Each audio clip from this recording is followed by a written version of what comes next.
I think it's weird how Greek life is very different depending on like what region of the US you're in. That shit is very Yeah. interesting to me. I'm The older also I get, I be trying not to like knock anything because you never know who you're talking to nowadays. Like people be Greek and like don't even be like, like haven't they nail you or whatever or anything in any type of indication. And like you be talking shit and somebody be like, what did you say about Zetas? well, I said I said what I this said. is. I mean, where we go from here? It was said, it was stated. What's next? That shit funny. Well, welcome back to another episode, guys. Of Bonnets and Brunch. It's a lovely day. Summer is here. We are back at the table talking shit about shit like always. I am Aaliyah. I'm Dana. And I'm Belle. And we back. We back. So, Dana, these braids. Did you talk about your braids last time? I did. They still look very good. I'm Thanks. upset that you haven't posted a picture on the essential page yet. Yeah, you're right. I haven't. Well, you know how like this is the worst thing ever as a girl.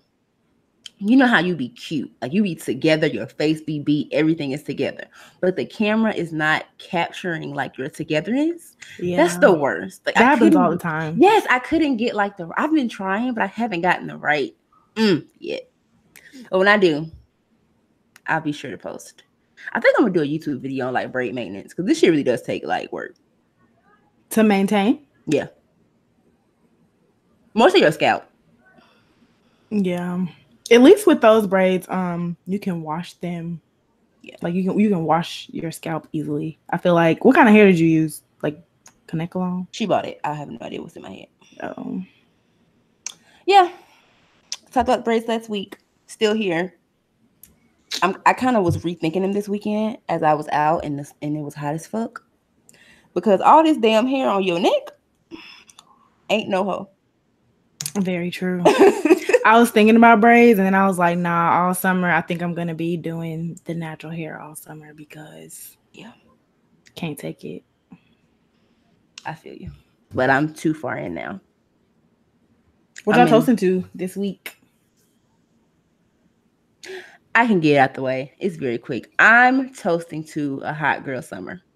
Yes. Clink. Yes, I am toasting to, and I'm tired of seeing people. Listen, a hot girl summer means you do what the fuck you want to do. It's basic. Long story short, you do what you want to do. Fuck these niggas. Fuck their opinions. You do whatever makes you happy, sis. Amen. And I just want to ride around blasting Megan Thee Stallion. All summer, hot girl, real hot girl shit. Real hot girl shit. That's the title of the episode.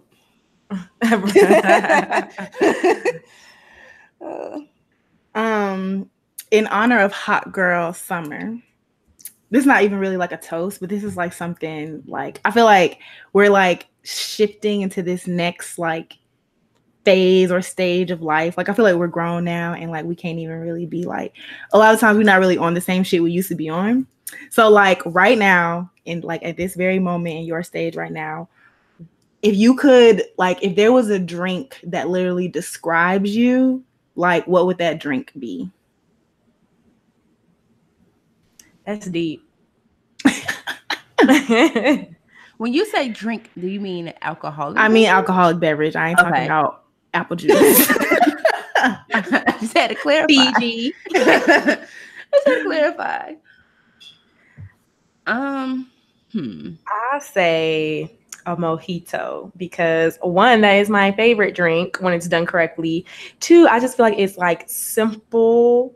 And like, believe it or not, I am a simple girl, you know what I'm saying? Like, I'm pretty minimal. And so I just feel like it describes kind of me, just kind of simple, clean, crisp. At least that's what I'm trying to be. Trying to be a little bit more healthy. Because to make a mojito, all you need is water and sugar and lime juice. So I guess it is a little bit more healthier. But yeah, and mint. But yeah. I can't get into every single mojito. Like the only mojito I've ever really liked, or the only time I've ever liked mojitos is when I was in Puerto Rico. Like they were bomb. But like when I go to regular restaurants and order mojitos. They're like trash as hell. I don't know what it is either. Like that's how I felt. I don't know what it in is. Mexico, that's what put me on mojitos because I would always have them in America. And I was like, this tastes like rum. But then I went to Mexico and I was like, oh, okay. Yeah, everyone I've had, it's always been like super, super minty. And mint and alcohol just never really set well with my taste buds. It's always been like very, very OD with the mint. Yeah. And I'm like, y'all's drinks be? For summer, I really, damn. So I don't want to say my favorite drink is kind of cliche, because my go-to drink at a bar is a Jack and Pineapple. I really don't know. I'm gonna say a Cosmo. It's classic. Why? Here you go with the questions.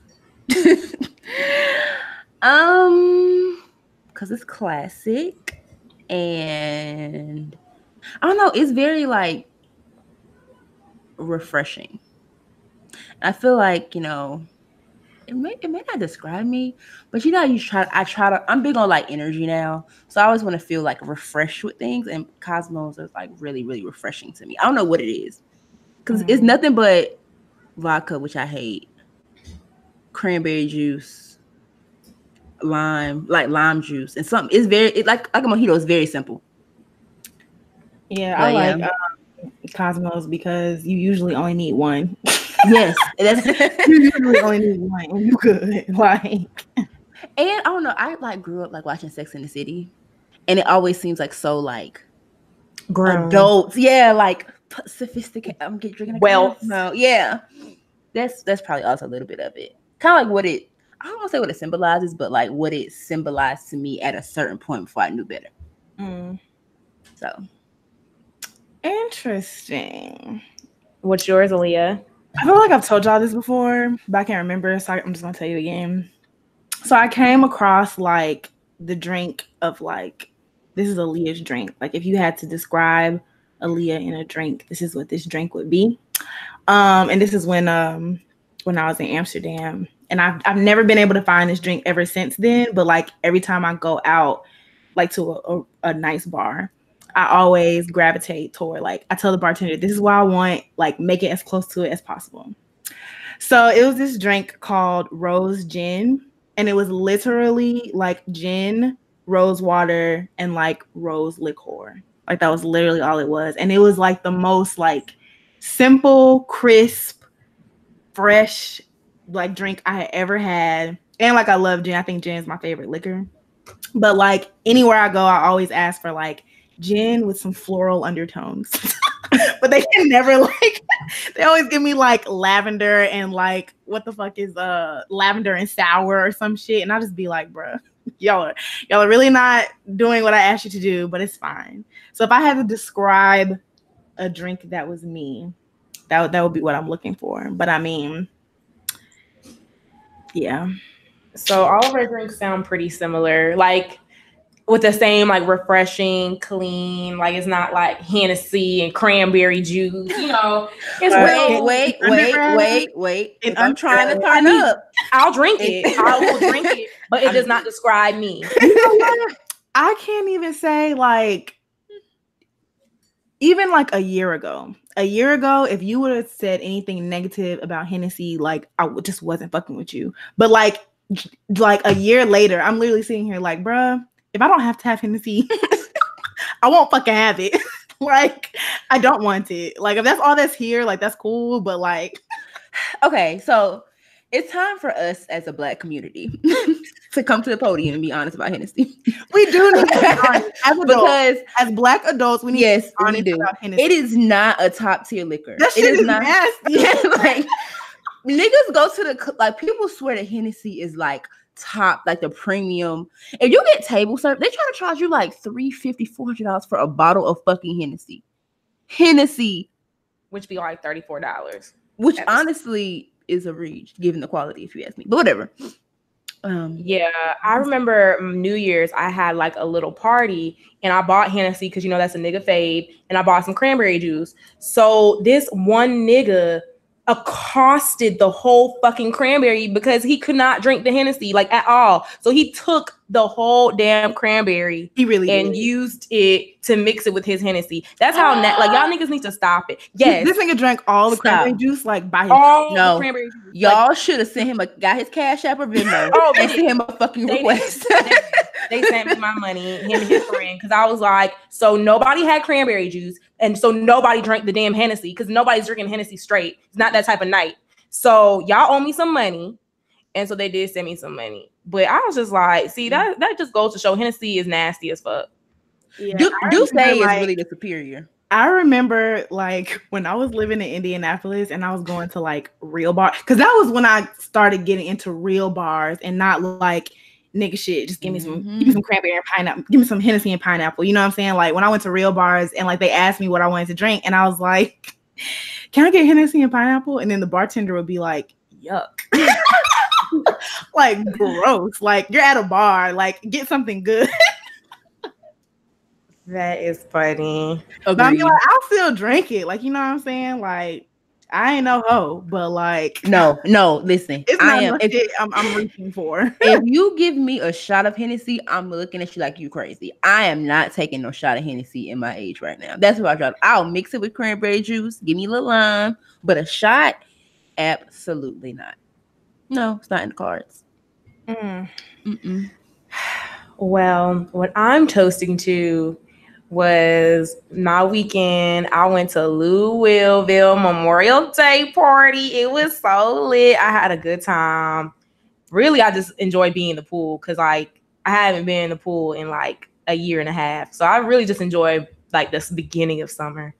But yeah, that's what I'm toasting to. I had a good ass time. You know, me and my friends was just minding our business. But you know, we was in the water. And if y'all want to see me at the party, if you go to Lou Will page, like I'm the first picture. Oh, let me wait. Stop. It's a video. Will 6 men like Lou Will. It's a video, but like me and him we weren't together, y'all. But me and him are like the still picture. Like, you know, when you have like a video and you need the cover, me and him are the cover. Oh, I see you. Yeah, I know, right? I'm like really famous now, guys. Price just went up. Booking info in bio coming soon. Okay.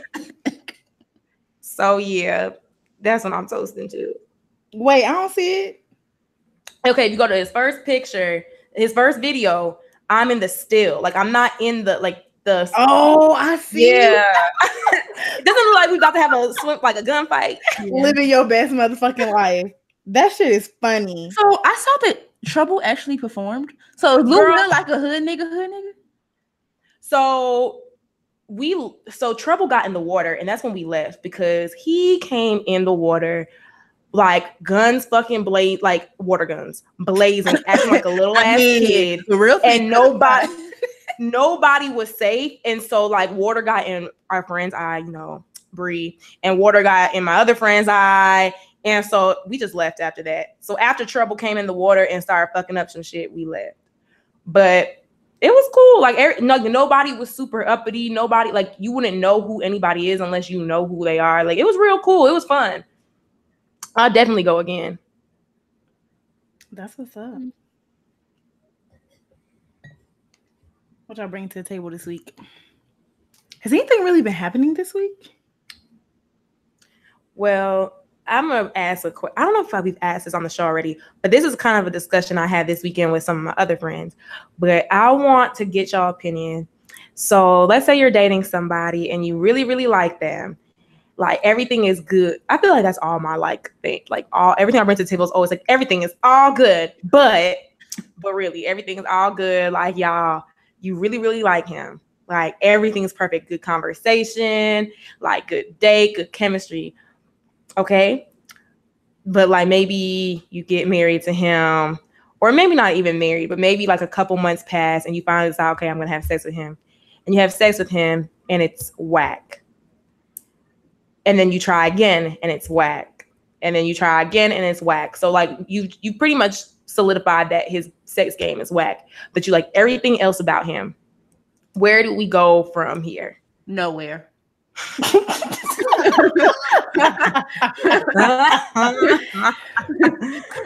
Sorry. Next question. Like, I'm sorry. Like, So it's dead for your girl? Yes. Okay, so here's the thing. Yeah, you can coach people, but I feel like to a certain extent, you could teach somebody how to please you, but you can't teach a nigga how to have bomb dick. I feel that's something. It's like a talent that you like acquire over time. It could be something you're born with. Hell, I don't know, but some shit can't be taught. I feel like specifics can be, but if it's just like a combination of bad things, it's not anything that's like very more specific to your preferences. I would just say it's a hard pass. Unless it was something that it was like everything else was great, and it's a small thing that I just knew that I prefer this instead of that. Then yeah, I could coach you. But if you, in my mind, when you said that scenario, it was kind of like it was just all like a shit show. Yeah, it's all shit show every time. That just means you're just bad if you ask me. Yeah, because you would have picked up one quality skill. So that's a deal breaker. So that's definitely a deal breaker. That's definitely a deal breaker. And then it's like, it's weird because like if you guys did like each other and actually had a real connection and the sex was still whack, that's like, wow, like I don't even want to imagine if we didn't have a connection. Like wow, like. So like, what do you mean by? I mean, if you don't mind. I mean, I guess like they stroke game. Nope. Okay, so we had a conversation, me and my friends, and I said I'd rather, like, if I had to choose the lesser of the evils, I'd rather you cannot give head that well, because I feel like that I can like tell you what I want a little bit more. It's a little bit easier. But like, I cannot teach you how to stroke. I cannot teach you how to like, I can tell you not to go so fast. I can tell you like, just certain things. Maybe they getting soft randomly. Like it's just any possible worst case scenario of having sex with somebody. Like this is what this person brings to the table nonstop. Like no foreplay, just pound town. Like he just sucks in general. But all his other qualities about him, he like anything else in a man that you would want, he got. But he just cannot, like, you've tried multiple times. It's awkward. It's weird. You're getting turned off. Like, can you get past that? I think I would conclude that he is a great man for someone else. Yes. I think that's what I would conclude. That's fair. Yeah. And I'm trying to think of it in like I'm really trying not to be like shallow, but I feel like that's not shallow. I feel like that just means we don't have the connection I thought we had. So what about if someone can't, like, they don't give head that well? Is that a deal breaker? So to me, like, I could be attracted to you and we could have like, a great chemistry or whatever. But like once the sex is whack, like, you know what I'm saying? Say like the head is trash. That turns me off. And it makes me not want to ever have sex with you. So if the head was whack, but like his stroke game was immaculate, like that's interesting. Because I feel like I'm immaculate. Get like your stroke game's immaculate, but like you can't get stigmatized. But like I don't believe in stigmatization. Okay, girl. Whatever. Potato, really feel like whatever you call it. Whatever you call it. He got it. He got it. I just So I'm gonna go. We're definitely gonna be oversharing. So head is something that I could really. It's cool, but it's really something that like I can look past. If we're being completely honest here, so it wouldn't. If that was something that he was whack at, you can coach somebody up, to kind of make it spice it up a little bit, and we can get to the shits later on. But a trash stroke game and a whack and like just like whack penetration, something I just can't. I feel like it's just you can't teach that. Well, maybe you can. I know I'm not a teacher, so it's just like you could teach anybody, but it's just like I don't want to do that. Who's teaching a grown ass man something? Yeah, I don't want to do that. What if he was impotent? I'm watching Sex in the City, so I'm learning some new vocabulary. What if he was impotent? Definition for 500, please, Alex. He can't get it up. Oh, like Charlotte, she's a goofy bitch. Due to what? Because I've actually had Because if they too drunk, they can't. No. We're not talking about drunk. We're talking about like all the time. No, sorry. You, like, can only keep it up for a little bit, and then it's like that little like you just feel that. So like I used to talk to this guy. He was like super nice, super great, like really liked him. We had, you know, like a fun time, great chemistry, all of that. But like he had a hard time getting it up, but it was due to his like medication. So he used to take a lot of like antidepressants and stuff like that. Or your mental health, my nigga. And like, you know, like, and he was older too, like, you know, he was older, so like I like kind of like had a little like sympathy, like I was like, oh, like, you know.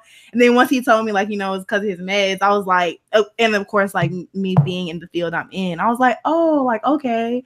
But then like after that I was still like, so gonna go again or not? So just like permanent, like, yeah, so how does it work? Like, so we're just never going to, like, let me know. Yeah, like I don't know. I guess it does depend on how turned off you are by the performance, I suppose. It's a hard pass for me. Like, and honestly, it's kind of, remember like back in the day when like, have y'all ever met a nigga who was like, they don't talk to virgins because like, you know, you got to teach them and all type of hoopla and all type of nonsense? It's kind of crazy. It made me think about that time. Like, damn, here I am saying the same thing. I know it's different. It makes you think like, damn, here I am with the same damn thought process as to teaching somebody. I don't think anything's wrong with that. I used to think it was like kind of like fucked up for a nigga to say that, but now I get it. I think that's why Leah like, nah, bitch. That's why we all need to remain virgins until we're married, because then we'll have nothing to compare it to. No. Dick is that wrong. I actually think that is probably the worst advice that book has ever given to anyone. Like, if we're being 100% honest, like, doom you to a life of torture. You wouldn't know it's torture. You probably like it because you wouldn't know. You wouldn't enjoy it. Mm-mm. You would learn to enjoy it because you have nothing to compare it to. No, we are sexual beings as humans. We are. And restricting somebody, like, I don't care if you're a virgin and you wait until you're married. I feel like that sets a higher expectation. Like, just think about it. If you waited until you were married, think about the expectation you would have. And if you wasn't a damn near porn star, you're gonna be disappointed regardless. Yeah, well, that's a long time. That's a very, very long time. Very long time. Marriage, my nigga. I may not get married. That's why people be getting married at 2021, because they be like, all right, time to get to Pound Town. Or they be pregnant already. They just want to get married to save face. And this is live too. I was like, dang, you gotta edit that out.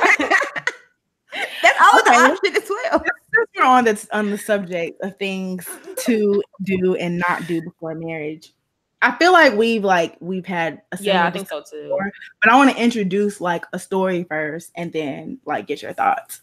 So I have someone very close to me who has been dating this young lady, and you know, they're both in college. They're in undergrad actually, and you know, he was considering moving in with her, and at the time, like, he asked me my opinion after he had already signed the fucking lease. So it was like, all right, like, I guess. But, you know, I kind of told him, like, you know, well, me personally, I don't think that's a very good idea to, one, move in, like, you know, saying like literally like splitting a lease with your boyfriend or girlfriend in undergrad for many reasons of, like, I'll get into later, my own personal reasons. But I told him, like, you know, I didn't think that would be a very good idea because, like, what if you guys break up? Like, you know, it's a 1-bedroom. So, like, you know what I'm saying? Y'all are literally going to be like in each other's face every day, all day. Like, okay, like,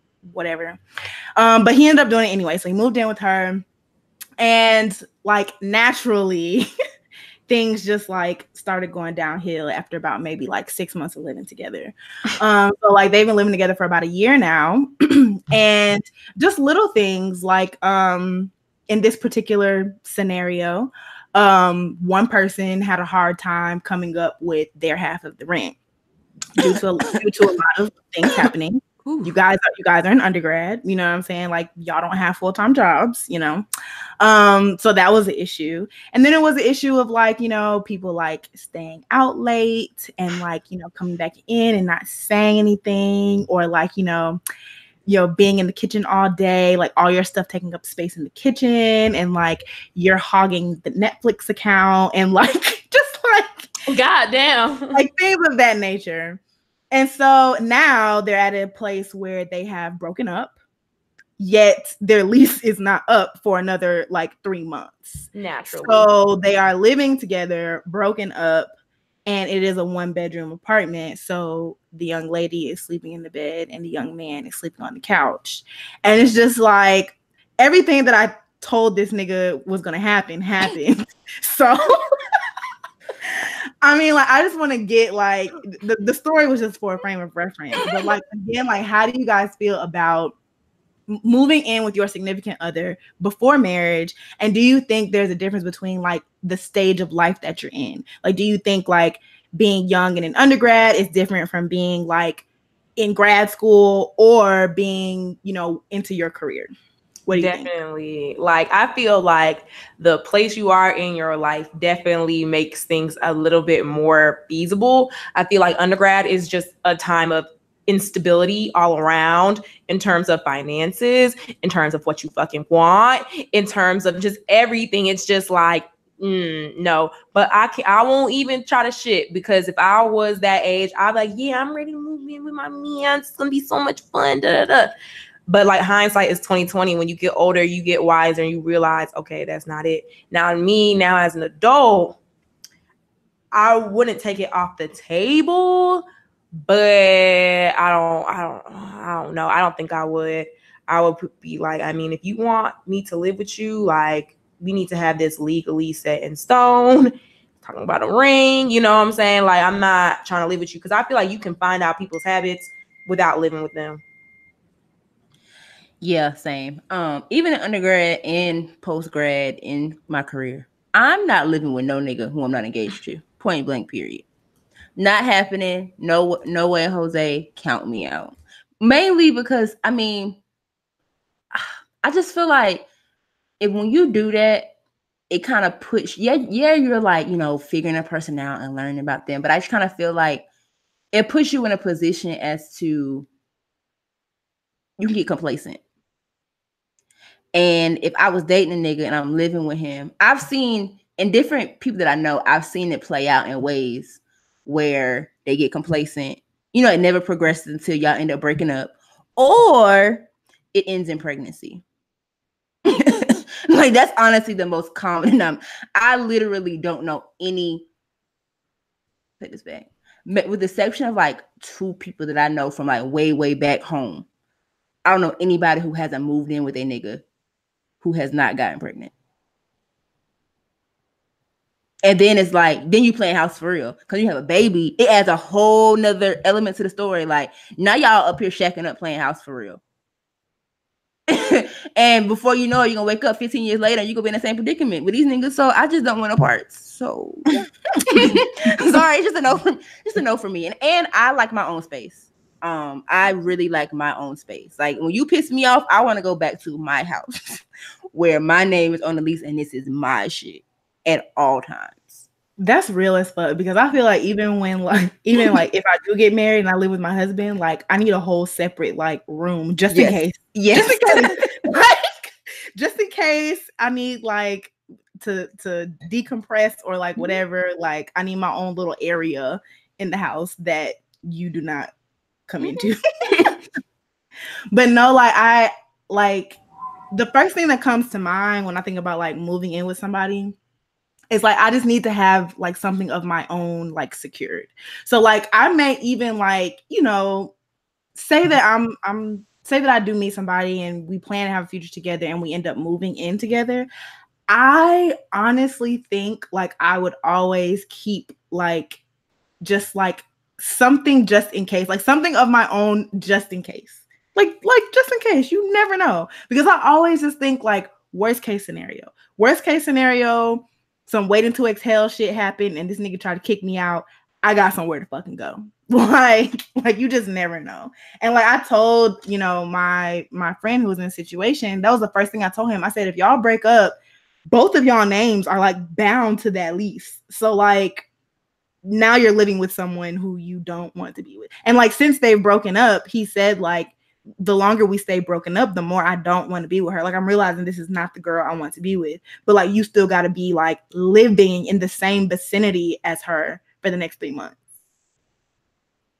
While both of y'all, well, she not, but he's still going out on dates and shit and like and coming back to the house. So like, you know, it's just like you could have spared yourself all of this if you just did not move in together. Like, bruh, she's sick. Like that gotta be the worst case scenario. Cause like it's one thing if y'all break up in college and you see that person at like the function, but like you gotta go home and see this nigga on your couch. Like I'll kill him. I kill him. Bruh, imagine you getting out of the shower, you going to the refrigerator, get some water or some shit, and he on the couch with another girl. I may snap off the principle. I don't think he would do that. He wouldn't bring another girl back to the house when they know they ex living with them. I can't share the story because it's too specific. These new niggas are different. Okay, they don't care.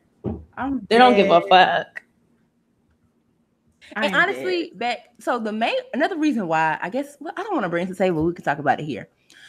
A main reason why I won't be doing that is because my dad always paid for the major household expenses.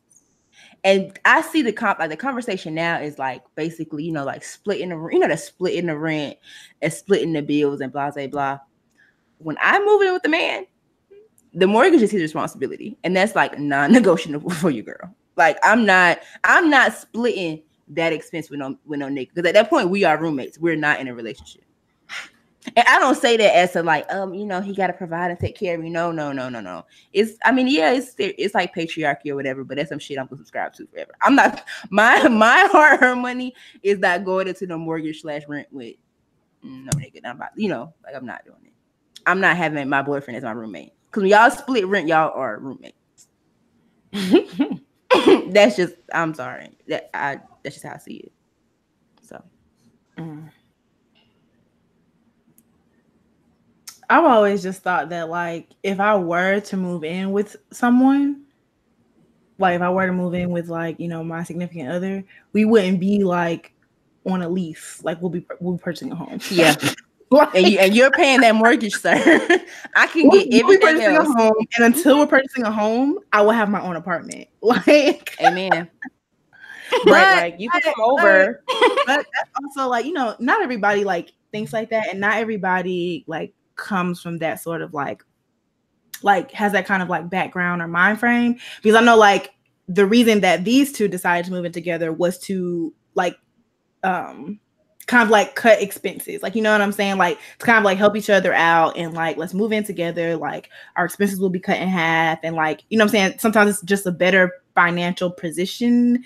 I don't know, people have their reasons, but like I live at home my parents before I split a lease with a nigga. Stability. My friends before I split a lease with a nigga. Like stability. Listen, if times got hard, I moved to Atlanta already. Like, hey, let's be roommates before I live with anybody's son. Okay, who was not engaged to moi. Stability. Yeah. That's why I need to be married. Yes. Yes. And that's really what it boils down to. Like stability. We have comments. Ooh. So Zanaya said it's something that I wouldn't do. We have to be married if we're gonna be living together, and agreed y'all would be damn roommates. That's not a relationship. Hello. Like, yeah. Married or engaged. Corey said married or engaged. Apartment, I guess, but like marriage needs to be very soon. If we're engaged, I might be like, alright.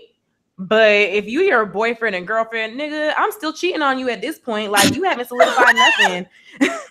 I'm just kidding, guys. I'm just kidding. I can't stand you. But people be doing, I feel like just being an undergrad, that just seems preposterous to me. Like I was like literally when he told me this, I literally like wanted to be, you know how you want to be supportive, like, you know, but in my head I was like, what the fuck is wrong?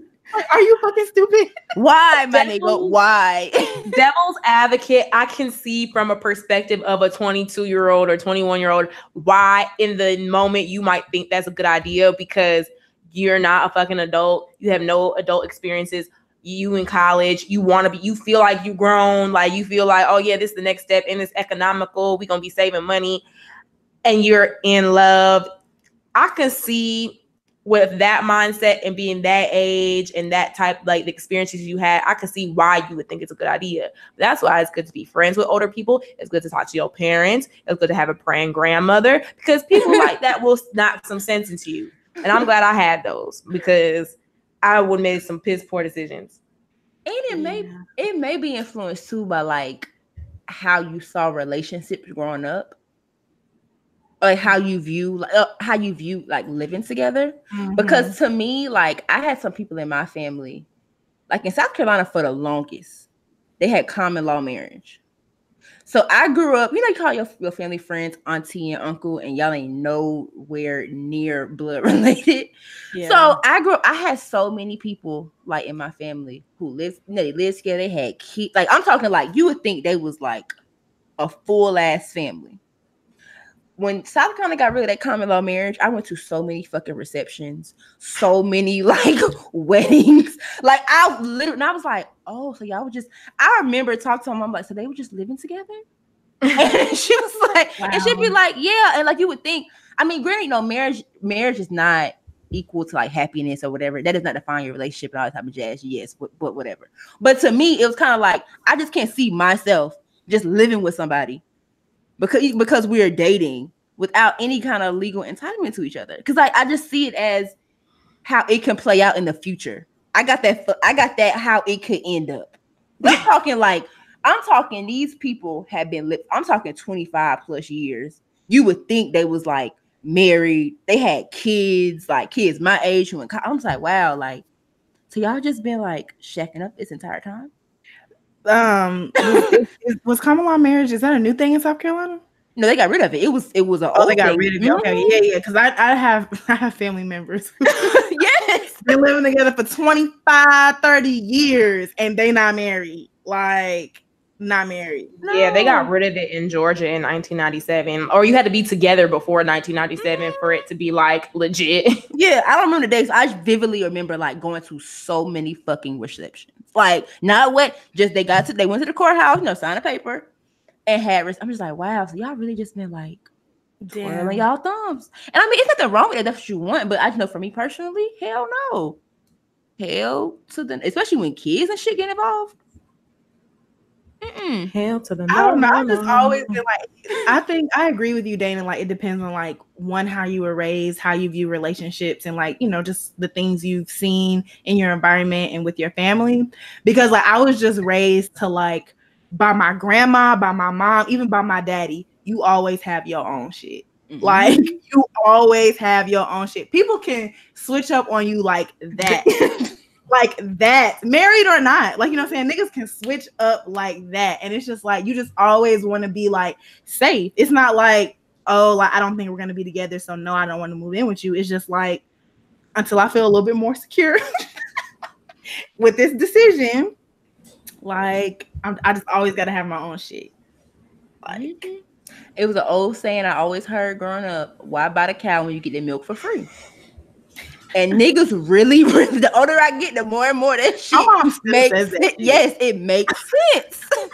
It sounded so wild back in the day, but now I'm like, nah, points were made. Because if you move in, I'm not all niggas, but I know it's some niggas I know now. If you moved in with them and y'all got into that routine of y'all together, you're gonna wake up in 25 plus years and y'all will be in that same spot with a couple kids in that same predicament, and it's not gonna be me. I'm sorry. I can live alone and have a good ass time by myself. So. Corey said, I'm in undergrad and I almost moved in with my ex. So I'm assuming you're 20 years old. And she was like, I'm so happy I dodged that bullet. And Cornelia said, my mama would have come and dragged me. I That would have been like that would have been the thing. Like What? my parents wasn't letting that go down. Like period. Like not with their name still on my loans. No. Your mama would have your mama would have came down there and set it her off. ass. Like, nah, it wasn't going down. So like either way, it wasn't gonna happen. But like it's good to have that extra protection to help you from your dumbass decisions. Not saying I was in that predicament. Right. I was never about to live with a nigga. I always knew better. Like, but just saying, I could see me at that time thinking that was a good idea. Yeah. So can I. Yes. Because I know in undergrad in my situation, I was like, absolutely not. Listen, I could see JaVale. So I think me and Redacted are gonna live together. Not Redacted. And I probably would have, but if we moved into those like really popping ass new places, so I was like, you know what, I'm gonna give me living with my friends another try. So that's why I live with y'all. No, I'm just playing. It was never on the table. I always knew the fuck better. Like I just always knew better. It crosses your mind, but that mom belt just be like, it still stick with you. Those licks, it always stick with you. So I would never try no shit like that. The only way it will make sense, well, hell, it's still a bad decision. But remember, like we was living in UV. I think we was paying like $350 per room in UV for rent. Imagine if you had a nigga and y'all shared that one room and y'all split it. like the cost. Like, okay, then I'm like, all right, if you that hard, okay, cool. If you want to try it, if you that down bad, but yes, but like going into an actual like getting a 2-bedroom apartment, or maybe I want just splitting everything down the middle with a roommate. And it's not really cost effective in my eyes. That shit is so funny. Yeah. Whew. Yeah, it's definitely not cost effective in undergrad when they charge him per room. Yeah. So what are you doing? Right. Like, what is the point? Yeah. That's funny. What y'all bring to the table? I already brought mine to the table. Yeah. And what you got? So niggas gonna nig. Just to start here. So how do y'all feel about DaBaby, the rapper? Oh my god! No, let's just start. Let's just start. How do you guys feel about him? Are you guys like attracted to him? Do you guys think, we talked about this last episode. We talked about this, didn't we? I think it was off air. I think it was off air. I think. Oh yeah, he fine as hell. Okay. Like voice, his height is not there, but he has a nice smile. He got cute dimples. He got that swagger. He sound like a grown ass man, and he really be about what he talk about. Like you're not about to try him. He be minding his business. He be nonchalant, but if you run up, you get done up. And that's the type of nigga I need in my life. Yeah, he 5'6" or whatever. But short. You know, he's short. 5'6" is giving him a lot. I've seen a nigga person. 5'6" is being very, very like you're giving him a lot. So I became attracted to him like when I saw one of his interviews and when I saw him freestyle. Like when I saw him freestyle, I was like, I'm mesmerized. Like I'm really mesmerized. I think I'm attracted to his like aura. Like, you know what I'm saying? Like his like just stuff about him. I don't think he's like physically like just the finest nigga ever, but like I am like very attracted. The confidence. To him. Yeah. Yes. And like this nigga just be beating niggas ass. Like he just be beating people up for fun. No, not even for fun. No, he be minding his fucking business. He be minding his fucking business, and people be trying him, and he be whooping their ass. And I'm attracted to that shit. Yeah, I was like, damn. When I seen that video pop up, if you don't know, he beat some nigga up in a Louis Vuitton store in a very high-end mall in Charlotte. He beat him up pretty badly. Things escalated very quickly. And I was watching the video and I was like, is something wrong with me? Because I was like, why am I like attracted to him now that I see what he's capable of? Because it's something about a nigga. And honestly, I feel like I said this on a previous episode. Like, that's why I know like I would never have nice things. Because nigga like Russell Wilson does not do it for me at all. But it's something about knowing that if I'm in a public and I feel like somebody is trying me, I need to know that I can call my nigga and shit would get solved and he gonna handle his immediately. No matter. I don't need it. Yes, and he's going to hold his own. I have to be confident with what I'm saying. And DaBaby gives me that vibe. You could call if that was your nigga. If a nigga said anything out of pocket, it ain't nothing but a text message, and he's on the way. And you know you can sit there. So just like it wasn't even like he was putting on for the camera. It was literally like he was just shopping, minding his business, and this nigga was doing the most. So the baby, I mean, my fault. So many of y'all. The baby was really just like, bruh. And then the next clip was just like him, like draws to his ankles or whatever, pants to his ankles, blood, nose bloody on the motherfucking floor. And I was just like, and that nigga just walked away like, ha, like it really looked like that nigga had amnesia.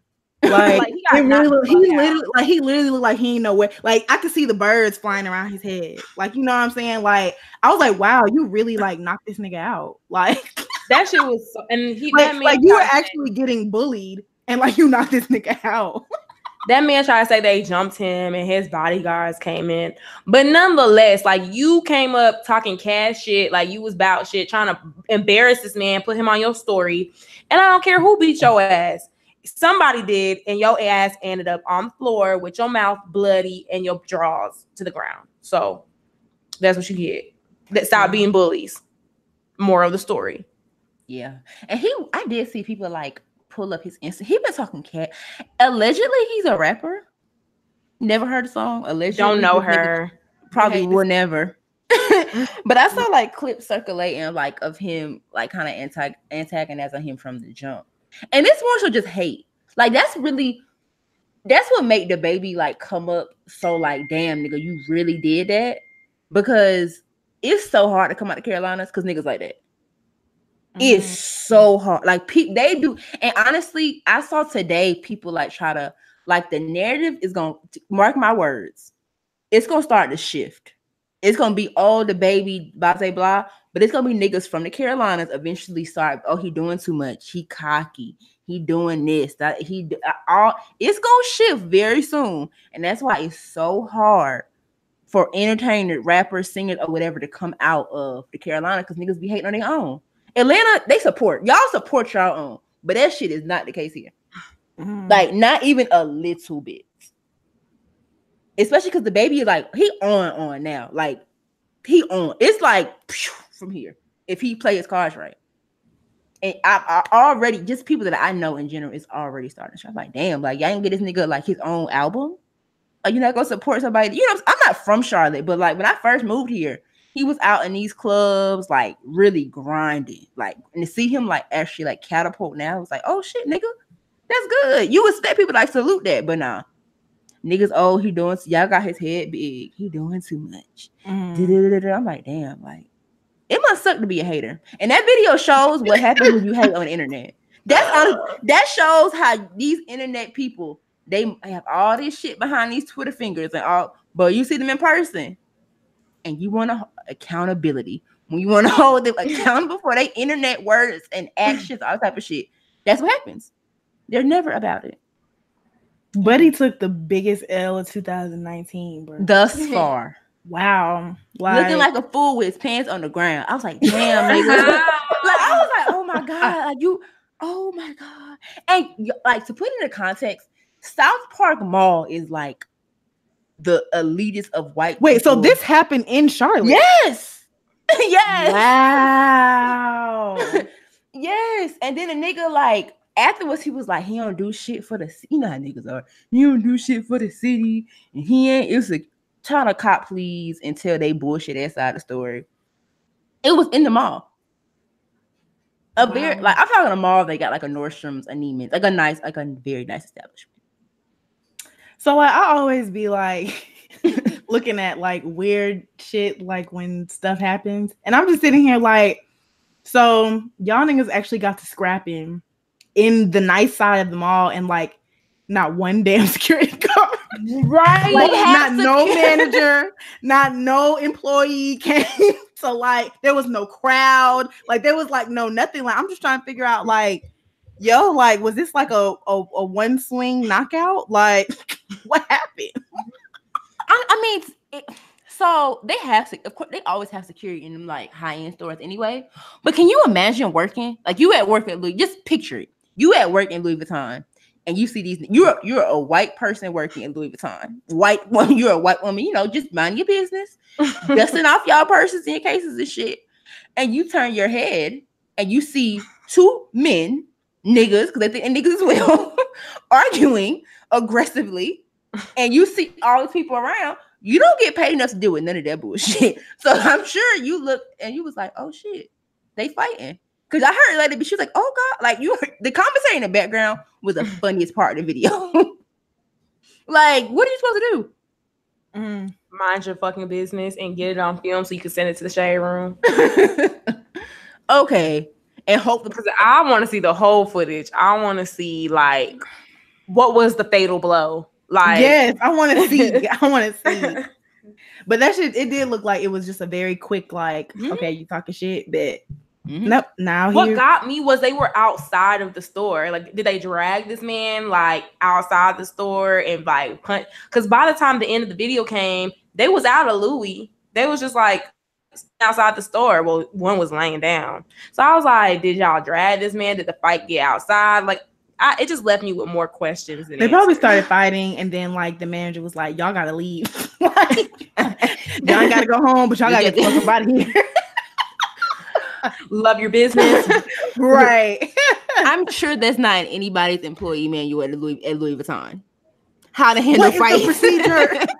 I'm sure they don't get trained on that. What was the procedure? What was the procedure? My black ass would have been like, okay, are y'all done? Like, there's no protocol. What was the scammer's procedure? We went over this in orientation. When scammers come in, what do? What is the damn procedure? You were in on it, weren't you? You were in on it.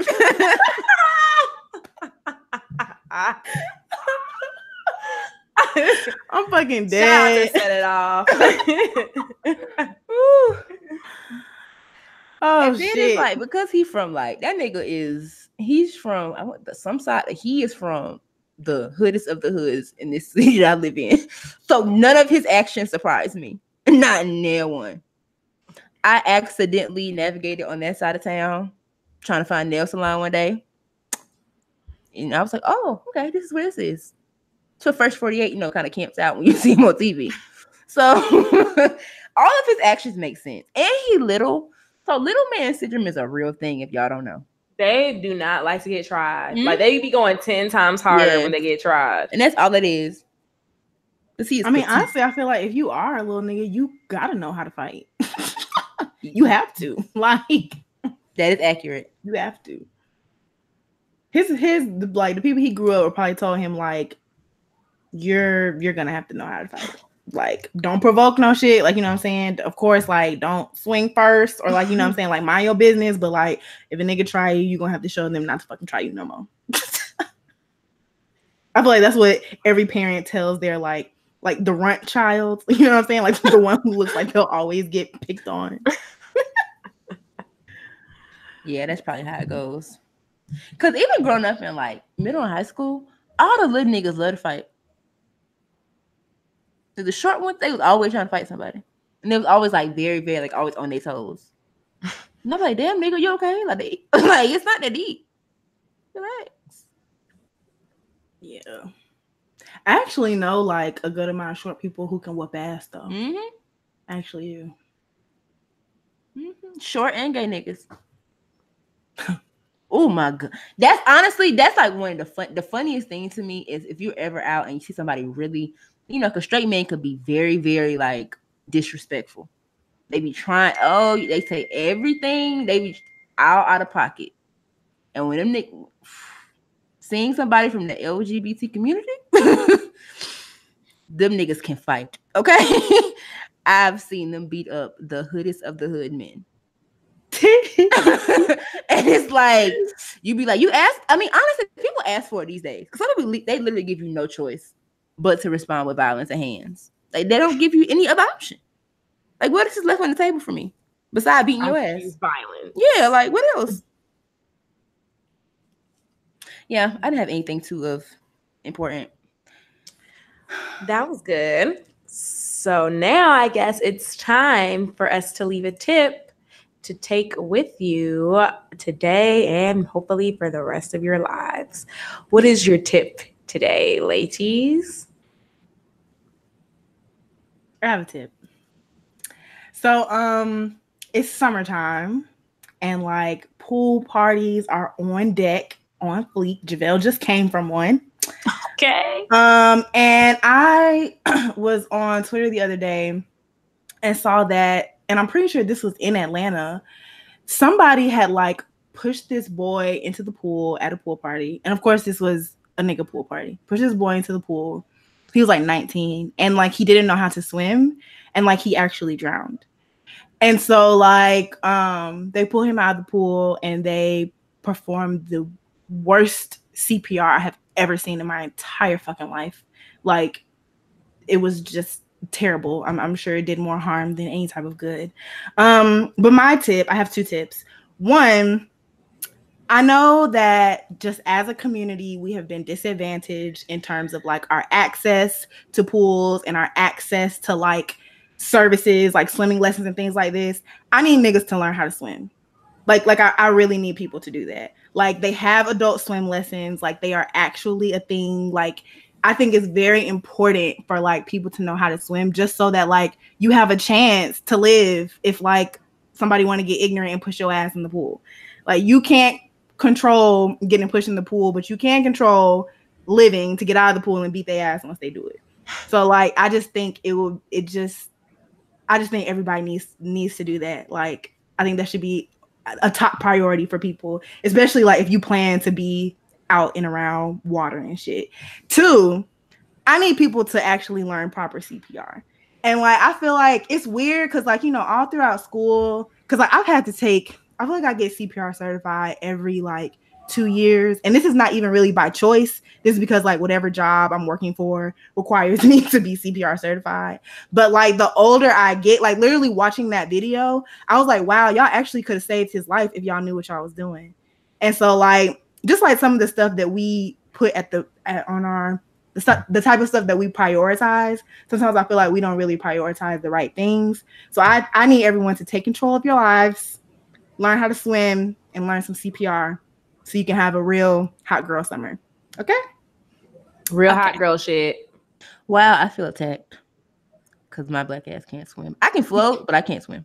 You don't have to feel attacked. Just like that's also why I've never that's honestly why I've never been one like, oh, let's go on the water and let's do so and so because I can't swim. So I feel like it's stupid to even put yourself in that situation.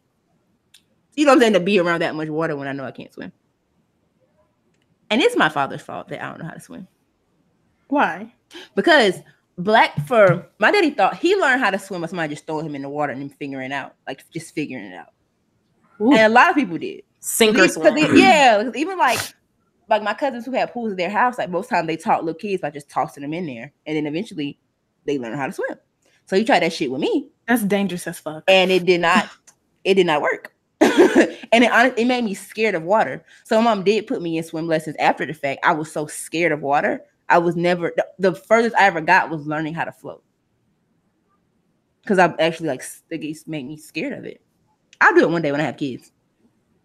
Yeah, I think it's like a really like important skill for people to have. And it's weird because like, you know what I'm saying, even when I like talk to my students sometimes about like the stereotype of like black people can't swim and stuff like that, you know what I'm saying, like if we go back in history, like they didn't allow black people at swimming pools. Mm-hmm. Like that like wasn't a thing. So like niggas never learned how to swim. But like we not slaves no more and we not segregated no more. So y'all need to take y'all asses to get some swim lessons. Please save a life. I like miss the days where I didn't really care about my appearance because I used to be in the pool every day in the summer. Like I love the water so much, but now I gotta be cute, and so I just have new obligations. So I just don't really be having time. But the water be lit. It's not as scary as you guys think.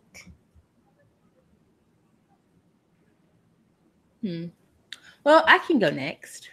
This is my tip. I have a story. The tip is if you know better, do better. Do better. Okay. So on this same show, Javelle acting like we in church. So I have the overall theme is Black businesses and their customer service. So here we go again. Exactly. I'm always doing this. Here we go again. So I was on this show a couple episodes ago, and I told y'all the story of the girl who did my lashes. and how I felt how she was kind of unprofessional, blah, blah, blah, this and third. So I couldn't find anybody. I needed to feel. I couldn't find anybody, so I just said, fuck it, I'll go to her again. Went to her again. Today is, we're recording this on Thursday. I may have went to her last week. Okay.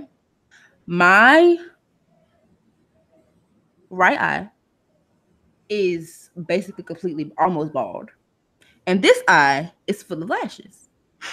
And the same thing happened last time, but I waited like, because she went on vacation, so I didn't really go. I didn't get the opportunity to book a field until it was damn near 4 weeks anyway. So I'm thinking, okay, like maybe not wait a long time, whatever. That's the reason. No, it hasn't been a full. It's barely been a week, and this lash is basically bare. So I don't have her number. I found her on Instagram, so I DM'd her, and I said, hey, is there any? Actually, let me go pull it up so I can actually say her response verbatim. So I say, hey, my lash, well, let me go. I said, hey, I got a fill last week and my right eye is almost bare again and the left is still full. Is it possible to just get one eye filled in? You know, I'm trying to be reasonable. Okay. She says, I mean, you can, but it's a regular fill. Do you sleep on that side that's coming out? I said, no, I don't. She says, okay, well, it's just up to you. You are smoking the finest of the duke if you think I'm paying you $70 to fill in one eye that your trifling ass obviously didn't apply my lash correctly. Or her glue was old. It's obviously something. And my thing is, if you provide somebody a service like a week, sis, a week, barely. This I seen her this message before. It wasn't even a week. How much you pay for a fill? Her fill.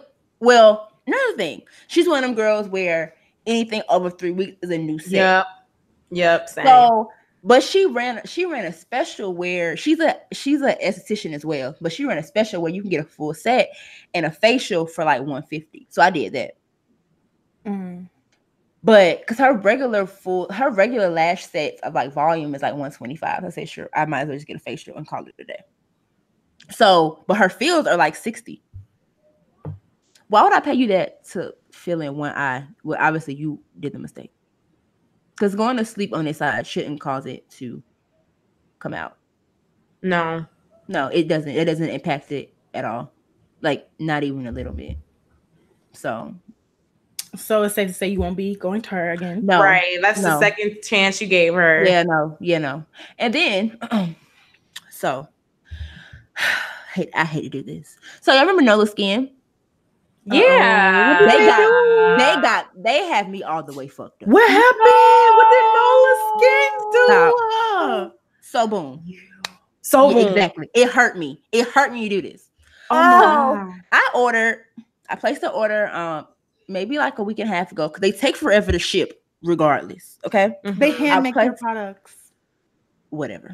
So they take forever to ship anyway. So I ordered some maybe like a week and a half ago. You know, everything's cool. You know, I ordered it I knew they take forever. So I wasn't even pressed about it. It came. Picked up my package yesterday. Okay. Opened the box. One of the items that I got was basically it has spilled. So all the shit was basically in this bubble wrap.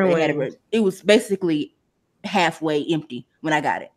Then they forgot to include the charcoal bar. That's the only reason why I placed the order because I wanted that fucking charcoal bar. That's really the only thing I feel like I have to have. Me too. And the elixir is lit. The elixir. Yeah. That's the only reason I placed the order. It was not in the box. They forgot it. I wasn't honestly. No, the charcoal bar. Oh, okay. But the elixir was half gone. No, I ordered like it's an H2O cream. It's like a moisturizer. I ordered the Iconic Elixir, this moisturizer, and the charcoal bar. Okay, charcoal bar was not there. The H2O cream was clearly damaged. Cool. At this point, everything shit happens. Send them an email, let them know what's going on. She responds to me and says that basically I have to send her back she asked for a picture first. She did not acknowledge, whoever responded did not acknowledge the fact that something was missing from my order. Okay. She was more concerned about something was damaged. And I needed to give her a picture as proof that it was damaged. Okay. Sent the picture. But I said, but I'm more concerned about the fact that this charcoal bar is not in my package. Okay. So she go, basically, long story short, for them to send me what's missing, what they did not include when they boxed up what I spent my money for, I have to send them back something that's damaged with the return label. They have to receive it before they send me what was missing in the first place and the damaged goods to me. Make that make sense. Make that make sense. Please make that make sense. And when she first said that, in my mind, I thought about that Ulta shit that came out a minute ago and how they kind of reuse stuff to take it back. So I said, do y'all reuse the containers?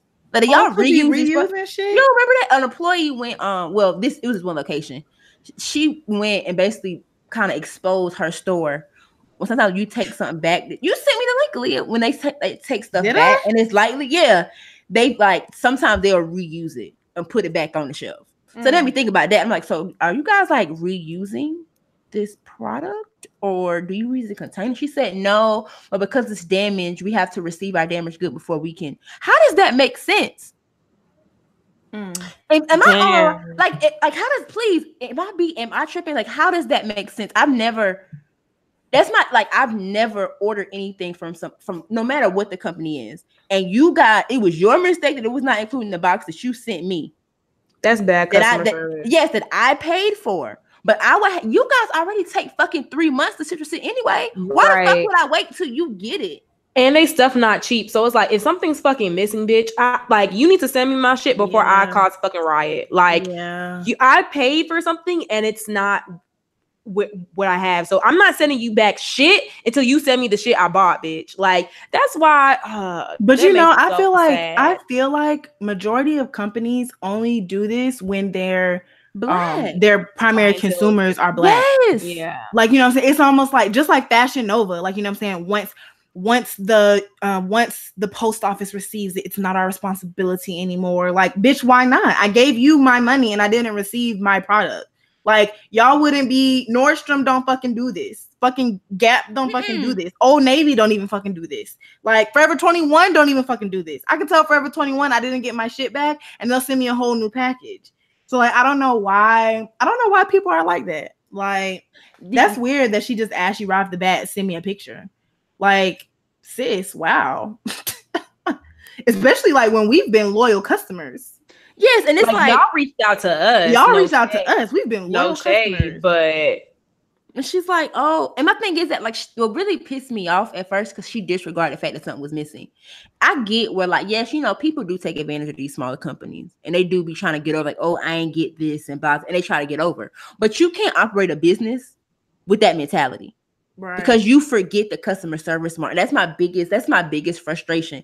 You can't be out here promoting and trying to make money like you Amazon, Target, all these big stores, and you don't have the business mindset and the functionality to operate them fucking stores. Because if Amazon, if something is missing, you go to that app, you press the button, it's shipping out. And bro, you get your shit with Amazon the same day or the next day. It was no like, you make me feel like I did something wrong because you forgot my shit. And then when I kind of got jazzy with her, I don't know who responded, but I kind of got jazzy. She's like, hi, your item was actually damaged in transit. However, we take full responsibility for our carrier. Yes, bitch, you should. Because I don't run a skincare business. Why are you why are you telling me? Why are you relaying this information? She was like, if your item was not damaged and you were missing an item, it would go out today. However, since you also need a replacement, they would need to be shipped together. So stop right here. You would pay the shipping for me to send you something back that's damaged instead of paying the shipping to send me something that was missing in the first place. So if they're willing to pay for it, I'll just be like, okay, whatever. That's all. Like, okay, time out. So they are give you the label. Yes, but they take 3 months to ship. All I want my fucking charcoal bar. Like, that doesn't make it's two separate things. Like that inconveniences your customer because because something was wrong in my order and you forgot something, I have to wait damn near 3 weeks for you to get it processed before you see what I was missing in the first place. They should just send it back. I could see Amazon like Go ahead. Amazon be sending me money. Like I haven't gotten my item. They're like, I'm so sorry. Here's your money, and the item comes the next day. Yes. So now I got the item and some money. Like, Yes. and I always gonna shop with Amazon because they were some real niggas. Like, And because y'all be thinking customer service is some play shit, but like that shit make all the difference. I will always fuck with Amazon. Yo, one time my mailbox was like, hey, at my apartments, they're like, hey, you gotta pick up your mail at the mailbox. So I told Amazon, I said, hey, I didn't get my package. I don't know what the fuck is going on. They're like, yeah, I don't know what the fuck is going on. They should have put it in front of your door too, sis. So yeah, they should have put it in front of my door. They're like, you know what? This is so inconvenient. I'm going to call them right now. And the person's like, hey, I just called them. They're going to come right now. And you know what? I'm going to give you $20 off for the inconvenience. Like, that is customer service. Like, yes, that is customer service. And it's like, yes. And it keeps people coming back. Yes. Like, you know what I'm makes saying? me not ever want to shop there again. Because it makes me feel like you have my best interest in heart. If I feel like you just money hungry and you being petty about giving me something that I pay for, and that like the shit is damaged, I don't have one item, and you being petty, I'm never like, you're money hungry. I'm never coming to you again because you don't care about me. You give a fuck about like having proof that something was damaged. Like, nah.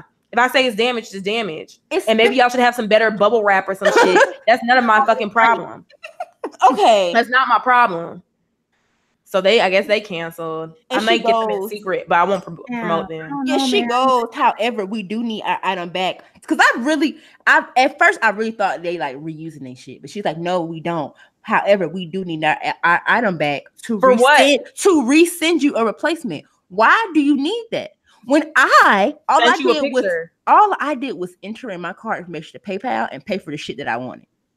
They probably just want to make sure you're not lying, but like even still, that's like trash. If I sent you a picture of it, I mean, like, because you don't know, I could have poured this shit out, and like it doesn't, like if I sent you a picture, like it's just like, nah, like I don't see what getting the empty ass bottle or half used bottle back says if I sent you a picture of it. Because if I was a scamming ass bitch, I will pour all that oil out, or I'll put it in another fucking container and say it was spoiled and get another one. Scammers gonna scam. So like you either take the customer's word or you lose customers in the process. Exactly. And eventually we went back and forth so much. Eventually I was like, you know what? I'm gonna keep this shit that's half empty. Give me my fucking charcoal bar. That's all I want. That's really all I wanted. That's all I wanted. That is it. You should just send the shit back so you can get both of your items.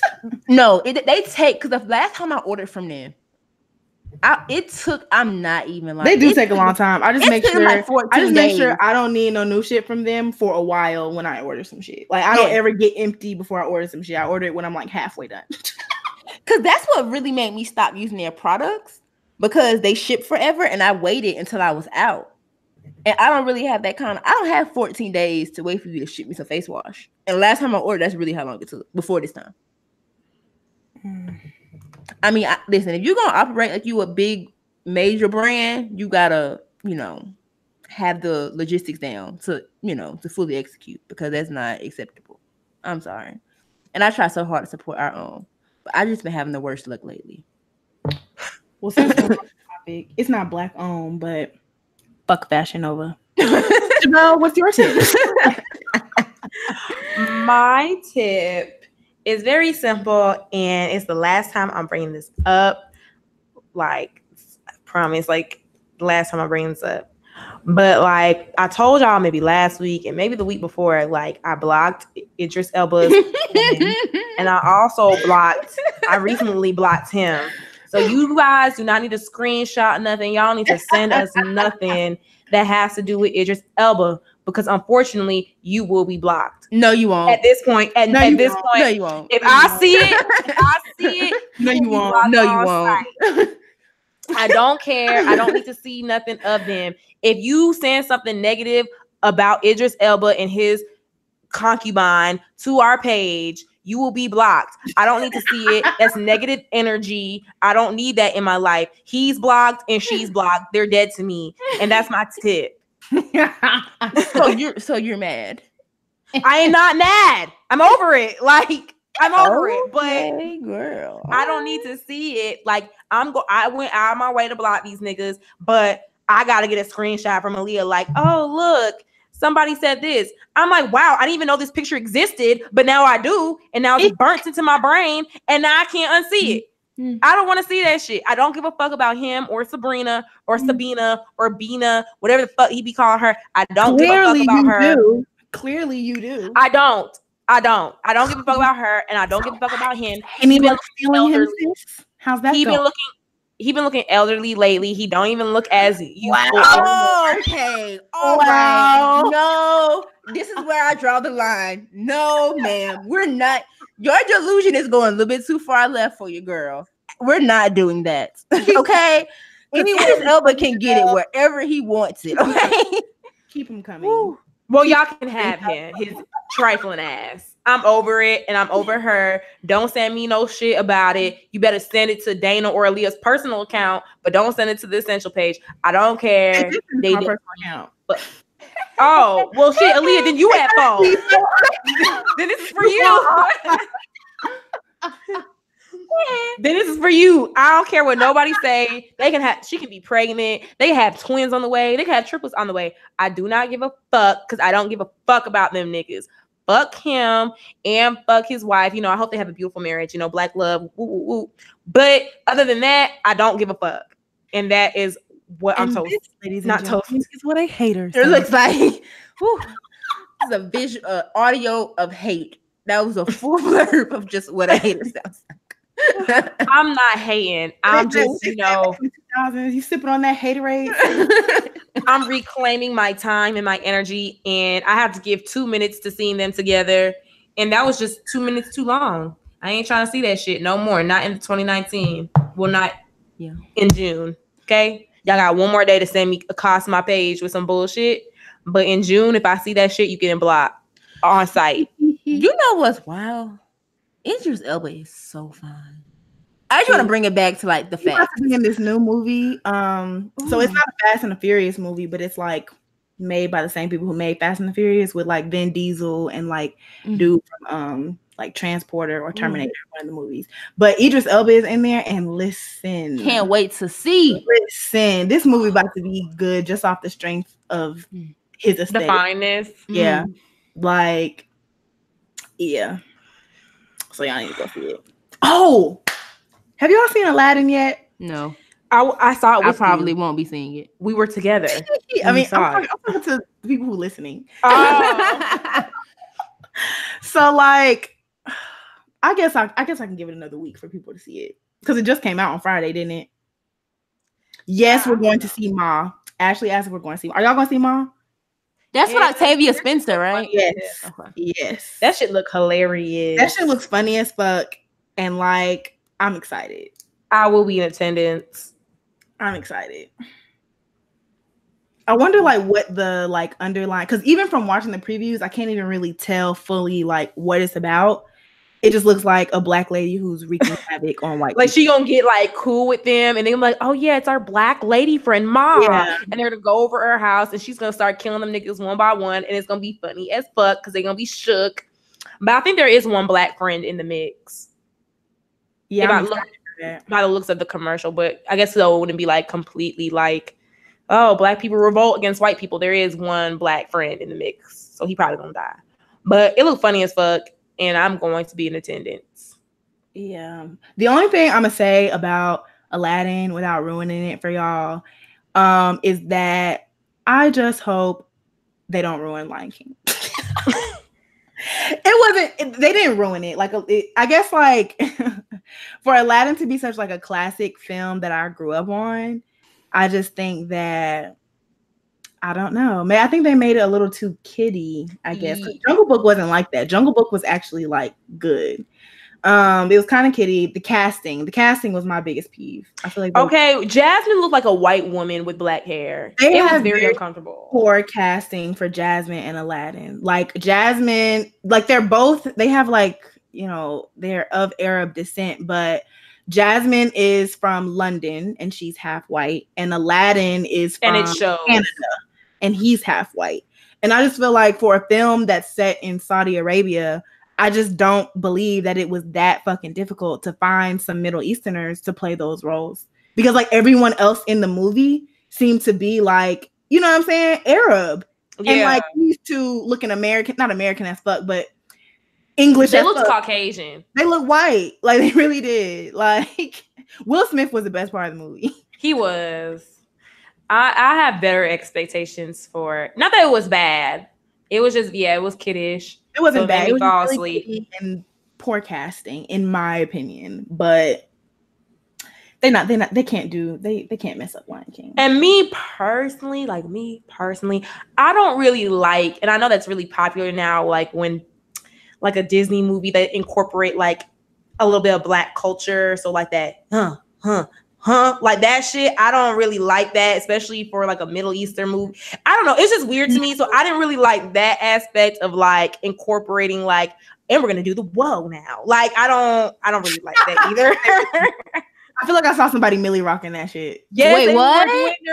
They were doing their traditional, like, you know, Middle Eastern Indian dance, and then it was like, ooh, dance breakdown, whoa, like, it's so corny. It's so corny and cringy. I'll be like, nah. Yeah. But you know what? So Aladdin wasn't a movie that I was crazy about growing up. So I really don't know what it's about minus that damn carpet. It wasn't one of my favorite movies, but it's definitely like I had Disney movies that I watched over and over and over again, and like Aladdin is like one of those movies. So like when they would sing like the songs, it was like a little bit of nostalgia. I was like, oh, like okay, but like they added like some new songs in that shit, and I was like, what are you doing? Like this was not in the movie. Like I'm the type, like if you're gonna do a remake and it's supposed to be exactly like, you know what I'm saying, like a live version, like it needs to not deviate from the plot. You know, exact same movie, and it's not. Like I'm telling y'all, if they fuck up Lion King, we gonna have a problem. They're not. We really gonna have a problem if they fuck up Lion King. That would be very hard to do. They're gonna do some shit and like make Scar like not like the hyena's not gonna kill Scar or some shit, and it's gonna be like he gonna live and everybody gonna live in harmony forever. And I'm gonna be like, this is not that doesn't make sense. This is not how the movie ended. Like I was alive the whole time. Niggas gotta die. If they do that shit, I called it here first. Bruh. I'ma scream.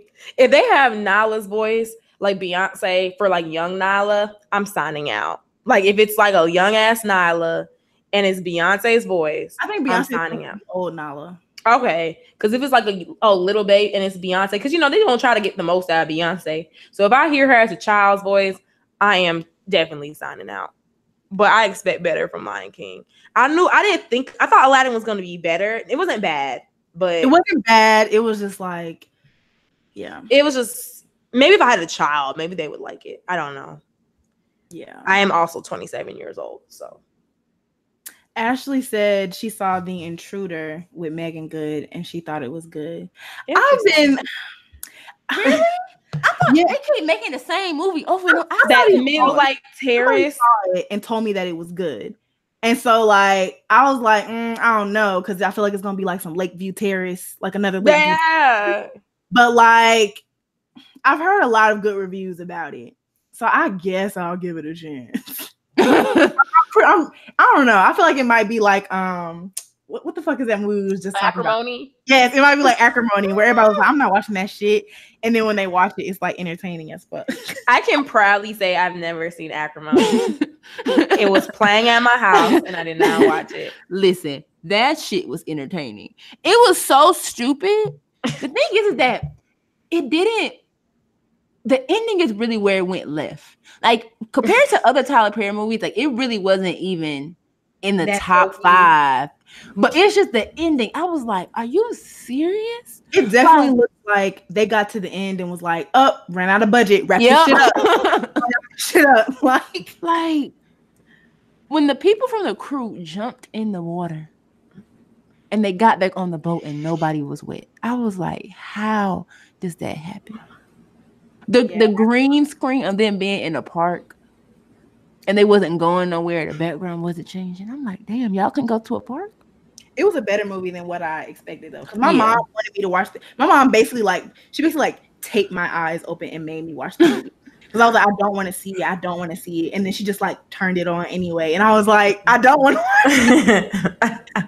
But yeah, I think I'll give The Intruder a try, I guess. I have Movie Pass, so it won't really cost me anything to do it, but we'll see. I'll watch it and then come back and give a review.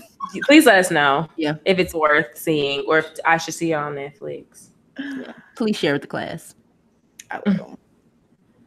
I think that's all we got for today. Adios. See y'all next week. We're gonna try to do more live videos, or when we record our podcast, gonna try to do a live. Oh, we have an Instagram now. Oh yeah, we do. We have Bonnets and Brunch Instagram now, and somebody also in the comments just asked for our personal Instagrams. So if you guys would like to share those, you can. My personal Instagram is DanaMarie.s. My personal, my camera went out, but my personal Instagram is personal. So like, I mean, I could tell y'all it, but I'm not going to accept y'all. It's nothing personal, but it's just for people I know in real life. Word. My personal Instagram is this. It's so weird when I say it out loud, but they kept saying that in Aladdin. What they did. I think that's where I got it from. Like when I was like very, very young. My personal Instagram is diamond_ND, like the letter N and the letter D, and then _rough, RUFF. But we have Bonnets and Brunch Instagram now, and it's called Bonnets and Brunch Pod. So if you like to keep up to date with our podcast, and because I think this is actually something we enjoy doing, so we're really looking to like expand. So if you're interested, definitely follow us. We just made it today, so don't laugh at our follower ratio. But yes, follow us on Instagram, and also follow us at Essential on Instagram. That's really how a lot of people have been like keeping up with us. So thank y'all for watching, and we'll see y'all next week. Bye.